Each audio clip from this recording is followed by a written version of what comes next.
মা রান্না করছিল, ঠিক সেই সময় আমি মায়ের কাছে গিয়ে বললাম, মা আমার টাকা লাগবে। মা তখন বলল, বিছানার নিচে 50 টাকা রাখা আছে, ওইখান থেকে নিয়ে যা। আমি তখন হাসতে হাসতে বললাম, 50 টাকা দিয়ে আমি কি করব? মা তখন বলল, তাহলে নেওয়ার দরকার নেই, এখান থেকে যা, আমি কাজ করতেছি, আমাকে বিরক্ত করিস না। তখন আমি মাকে বললাম, মা আমি একটি মোবাইল ফোন কিনবো, আমার 12,000 টাকা লাগবে। মা তখন অবাক দৃষ্টিতে আমার দিকে তাকিয়ে রইল আর বলল, তুই এই কিছুদিন আগে মোবাইল কিনলি, আবার কেন তোর মোবাইল কিনতে হবে? তখন আমি মাকে বললাম, নতুন একটা মোবাইলের মডেল বের হয়েছে, ওইটা আমার খুব পছন্দ, ওইটা আমার কিনতে হবে, না কিনে দিলে আমি কিন্তু খাওয়া দাওয়া সবকিছু বন্ধ করে দিব। মা তখন বলল, এখন সংসারের অবস্থা ভালো না, এখন একটু বোঝার চেষ্টা কর। আমি তখন বললাম, আমার কিচ্ছু বোঝার দরকার নেই, আজকের দিনের মধ্যে বাবাকে বলে আমাকে 12,000 টাকা নিয়ে দেবে, আমি কালকেই ফোন কিনবো আর পুরাতন ফোনটা বাবাকে দিয়ে দেবো। এই বলে আমি বাড়ি থেকে চলে গেলাম। সন্ধ্যায় বাড়ি এসে যখন ঘরে বসে বসে মোবাইল টিপছিলাম, তখন খেয়াল করলাম মা যেন বাবাকে কি বলতেছিল। আমি মনে মনে ভাবলাম হয়তো আমার কথাটাই বলবে, তাই আমি দেওয়ালে কান লাগিয়ে কথাগুলো শুনতেছিলাম। মা তখন বাবাকে বলতেছে, একটা কথা বলবো, রাগ করবে না। বাবা কথাটা বলার জন্য অনুমতি দিলেন।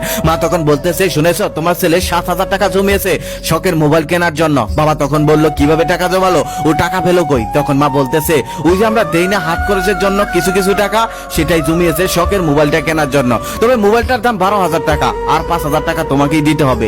ওকে 5,000 টাকা দিয়ে দাও, শখের মোবাইলটা কিনে ফেলুক। কথাটা শুনে আমি অবাক হয়ে গেলাম। আমি আবার টাকা জমালাম কবে? আমি তো জীবনে কখনো 1 টাকাও জমিয়ে দেখিনি। তখন বাবা বলতেছে, আমার কাছে তো কোনো টাকা নেই, শুধু 5,000 টাকা আছে, যেই টাকাটা তোমার নাক ফুলের জন্য রেখেছিলাম। মা তখন বলতেছে, আমার নাক ফুল লাগবে না, আমার ছেলের ইচ্ছে পূরণ হলেই আমার ইচ্ছে পূরণ হয়ে যাবে। বাবা তখন বলতেছে, এই না নাক ফুলের জন্য কত বায়না ধরেছিলে, আর আজকে আবার নাক ফুল লাগবে না, ছেলের জন্য সবকিছু ছাড় দিয়ে দাও, তাই না? মা তখন বলতেছে, ছেলের জন্য ছাড় দিব না, কার জন্য ছাড় দিব?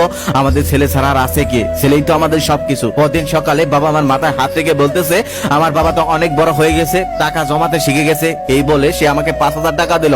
আমি তখন কিছুই বলতে পারলাম না। সেখান থেকে মাথা নিচু করে মায়ের কাছে চলে এলাম আর মাকে বলতেছি, মা এত বড় মিথ্যা কথাটা তুমি কিভাবে বললে? আমি কবে টাকা জমিয়েছি? আমি তো জীবনে কখনো 1 টাকাও জমাইনি, এখন আমি আমার শখের মোবাইল কিনবো কি করে? মা তখন বলতেছে, তোর 7,000 টাকা আমি দেবো, আমি জমিয়েছি 7,000 টাকা।